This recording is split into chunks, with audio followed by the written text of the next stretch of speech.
So let's just mark this one down.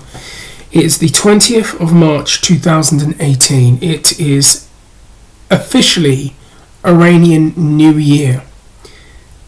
And this seems surreal because I remember searching back 2016 when Daniel Bryan announced his retirement. I remember that because I remember doing the video after watching the Raw, the retirement show. And I remember all the YouTube interview videos on the WWE.com website, and it was very hard to kind of take in, but we kind of knew that this may be happening given his injuries. And I remember doing the video, I remember airing out all my thoughts on that situation. And it's interesting because when the camera went off, I just let out this energy, this I can't even describe it. It was just, I remember just going like that afterwards, and it was surreal. It was like watching a relationship end, but not necessarily on the terms that the other party had wanted. Like a relationship ending before it really, when it had so much more potential. It was like, probably in his shoes, a relationship ending, but not on the terms that he wanted. Terms that maybe in some ways were very unfair for him. And it was just very kind of hard to take the situation, because you watch that post-Raw, you watch that Raw show, and it was heartbreaking. It was like, wow, this is really getting to me.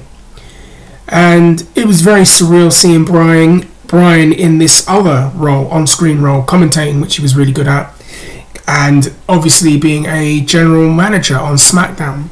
And then obviously you start to hear the rumours and things start to circulate, because you know that he was cleared by other doctors, and you know that he wants to wrestle, and he's openly discussed it. So it's come as no surprise to me what we're hearing right now. He even did an interview with Pete Rosenberg. It must have been the Hot 97 one. He openly said, "I'm coming back to wrestle." Obviously, given the injury he had to his brain, he was very skeptical. It's all based on one person's decision, the WWE's doctor, if he clears him. But I remember hearing for a long, long time that the biggest story of 2018 will be whether or not Bryan is cleared to wrestle with WWE, and if he's not, where he'll go. CMLL, New Japan, Ring of Honor. He's not like anyone else. He just wants to wrestle. That's it. So you can imagine how I must have felt when I turned my phone on after work and it's announced, WWE.com, the Twitter thing, he's been cleared to wrestle. Shane McMahon's tweeted on his account, while I get my cinnamon tea out, that, congratulations to Bryan being cleared, and it's surreal.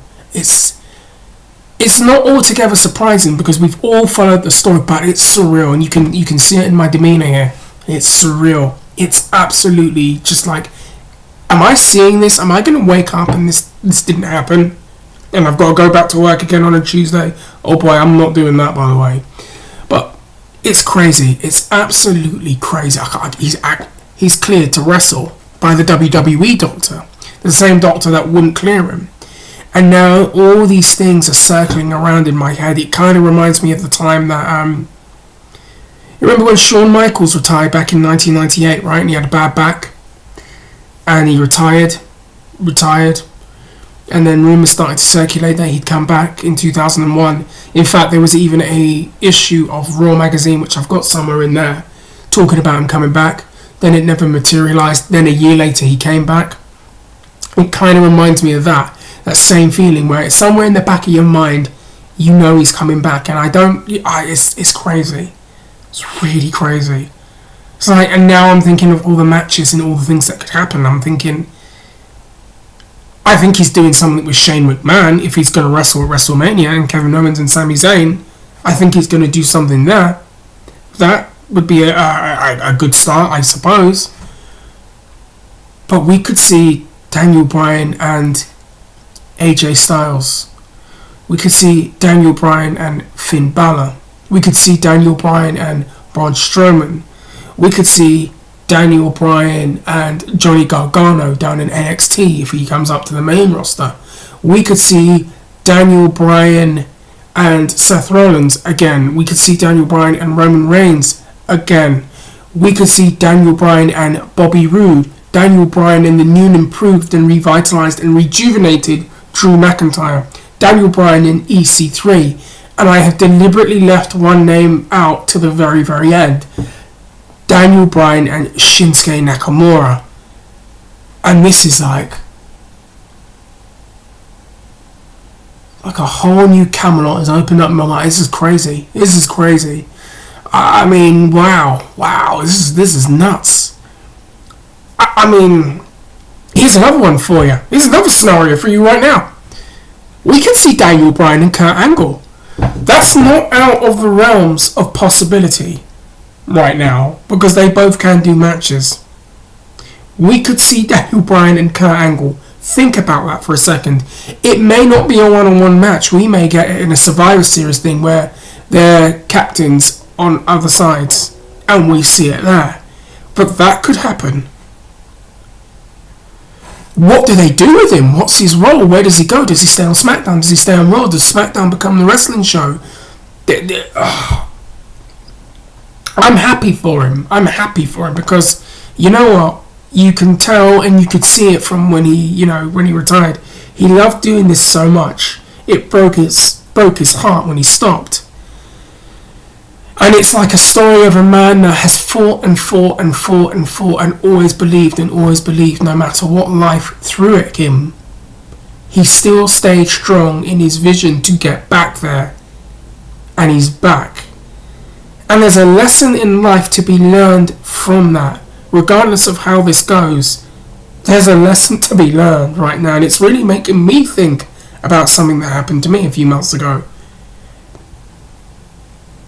I don't even know where to go with this. I'm sorry, I'm a bit of a fantasist. It's just crazy. Right, I am going to, I'll tell you what, my post-WrestleMania video that's going to come, remember that, after WrestleMania, you want to come here, because I'm going to be talking about everything that happened. I wonder if he's now going to be in WrestleMania. It's just shock and reaction and digesting it. I do know one thing. He's going to be on SmackDown tonight. He's the opening segment at SmackDown tonight. So I'll be very curious to hear what he has to say. And I just hope for his sake that he's adjusted his style. I do not want to see him take one of those folding accordion-like bumps that he took against Luke Harper, because that will have me concerned. And I believe he's smart enough to do that. Hopefully he can exercise. Will we have the modern day version of what we saw with Shawn Michaels back in the 2000s? I think that's a possibility. Just imagine if he didn't stay with WWE and we saw him and Kenny Omega. Fucking hell. Jeez. Anyways, guys, I'm going to stop right here.